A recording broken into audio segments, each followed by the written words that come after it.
Hi guys, I hope the short run to medium run का जो हमने analysis किया था लास्ट वीडियो में वो क्लियर है। हम उसको अब यूज करेंगे नेक्स्ट 3 वीडियोस में, starting with the first one which is this. अब हम कर रहे हैं मॉनेटरी पॉलिसी एक्सपेंशन। मतलब अगर हम शुरुआत में सब कुछ ठीक है, हम इक्विलिब्रियम पे हैं, गवर्नमेंट वाई बढ़ाना चाहती है, वाई बढ़ाने के लिए वो मनी सप्लाई इंक्रीज करती है, तो इकोनॉमी में क्या होगा? जब भी हमारे पास कोई भी एक्सपेंशन का केस आता है मॉनेटरी या फिस्कल, हम दो कर्व्स बनाते हैं, ISLM as well as ADAS, ठीक है, और हम उसको स्टडी करते हैं शॉर्ट रन और मीडियम रन दोनों। सो लेट्स सी, आइडियली आपको इन दोनों कर्व्स को ऊपर नीचे बनाना चाहिए, but I wanted to show it to you very clearly, that's why I am making it side by side. But आपको ISLM को ऊपर बनाना चाहिए और उसके नीचे ADAS को बनाना चाहिए। You know, a lot of people ask me कि मैम AD स्ट्रेट लाइन होगा या कर्व होगा? It doesn't matter, so long you are able to drive your point home. आप AS को और AD को कर्व बनाओ हल्का सा या स्ट्रेट लाइन बनाओ, फर्क नहीं पड़ता। स्ट्रेट लाइन तो वैसे भी नहीं बन सकता है, थोड़ा सा कर्व होना चाहिए, but just for the clarity of things I have drawn it like this. You can very well draw it like this in the exam, there is absolutely no. हम इनिशियली है पॉइंट 1 पे, तो I have a P nought, I have a Y nought, I have a I nought, I have a Y nought, and I am assuming कि हम equilibrium जो शुरू कर रहे हैं, हम हमारी इकोनॉमी अभी YN, everything is fine, there is no problem, right? Economy is at Y is equal to YN है, तो P इक्वल टू PE होगा। तो यहाँ पे जो लेवल है PE का, वो ही PE यहाँ पे, हाँ, यस। अब government wants to increase Y, तो वो क्या करते हैं, वो मनी सप्लाई को इंक्रीज करते हैं। जब वो मनी सप्लाई को इंक्रीज करते हैं, then LM shifts rightward to LM1. This was M naught by P naught. Now I've gone to M1 by P naught. When this curve shifts outward, you know, then you remember हम लोगों ने उसमें किया था chapter 7 DBF के अंदर, it's a non parallel shift. जब हमारा ये आउटवर्ड शिफ्ट करता है तो ऑटोमेटिकली कुछ इम्पैक्ट प्राइस का आता ही आता है, इसीलिए हमारा पूरा का पूरा शिफ्ट ना होके इफेक्टिवली हमारे पास इतना ही शिफ्ट आता है LM2 का, है ना, जिसमें हमारे पास आएगा M1 by P1, which is when our AD curve has shifted non-parallelly outward. Our AD curve has shifted non-parallelly outward and we move from point 1 to point 2. So इसका ये वाला जो बैकग्राउंड है, वो आपने चैप्टर 7 में कर रखा है। कैसे? हमने बोला मनी सप्लाई इंक्रीज हुआ, तो रेट ऑफ इंटरेस्ट फॉल करेगा, रेट ऑफ इंटरेस्ट फॉल करेगा तो वाई इंक्रीज करेगा, तो मनी डिमांड इंक्रीज करेगी, मनी डिमांड इंक्रीज करेगी तो रेट ऑफ इंटरेस्ट राइज करेगा, and so on and right. So हमने ये बोला था ना कि इंटरेस्ट जो हमारा मनी सप्लाई जब इंक्रीज करता है तो उसका थोड़ा इम्पैक्ट तो प्राइस में आता ही आता है। So it is not possible to have 100% increase in money supply. So when there is an increase in money supply, then there's a small increase in prices also. Because there's a small increase in prices, that's why जो हमारा effective increase है money supply का, वो सिर्फ 1 से 2 पे होता है, right? I repeat my self, जब भी आप मनी सप्लाई इंक्रीज करते हो, इट इज नॉट पॉसिबल कि आप मनी सप्लाई को इंक्रीज करो प्राइस इंक्रीज के बिना। तो जब मनी सप्लाई इंक्रीज होता है तो थोड़ा सा प्राइस इंक्रीज तो होता ही होता है। तो अगर आपने मनी सप्लाई को डबल करा तो प्राइस जो है वो थोड़ा इंक्रीज तो होगा ही होगा। तो इसलिए आपको जो effective increase in money supply आएगा वो डबल नहीं आएगा, वो डबल से थोड़ा कम आएगा।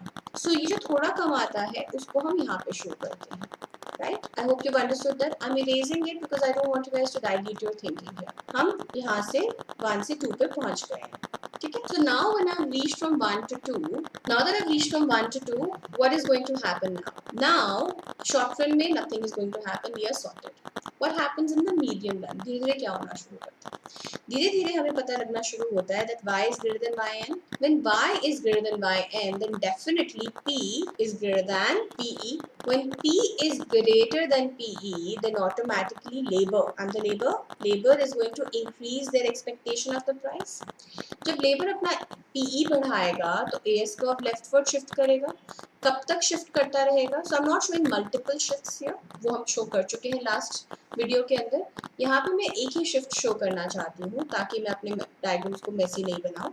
सो बट मैं आपको बता रही हूँ कि मल्टीपल शिफ्ट होंगे। मल्टीपल शिफ्ट्स के बाद our AS curve will shift leftward to AS1। यहाँ पे हमारे पास P न्यू होगा। इस पे क्या हुआ? My price has increase from P0 to P2, P0 to P2, right? When price has increase from P0 to P2, तो जो ये वाला इंक्रीज इन प्राइस का वो कितना होगा, वो इतना होगा that I go back to point 1 here, because then my LM naught will carry a point which is the new money supply and the newest prices which is P2. On that price हमारे पास हमारा LM का वापस 1 पे आएगा. क्यों वापस 1 पे आएगा? Because that is where Y will be equal to YN, and wherever Y is equal to YN, P is equal to PE. तो हमारा ये कब तक शिफ्ट करता रहेगा, जब तक P equal to PE नहीं होगा, और जब हमारा P equal to PE हो जाएगा तो automatically Y equal to YN भी हो जाएगा. And this thing is not going to only happen in the AD-AS curve. The same result is also going to take place in the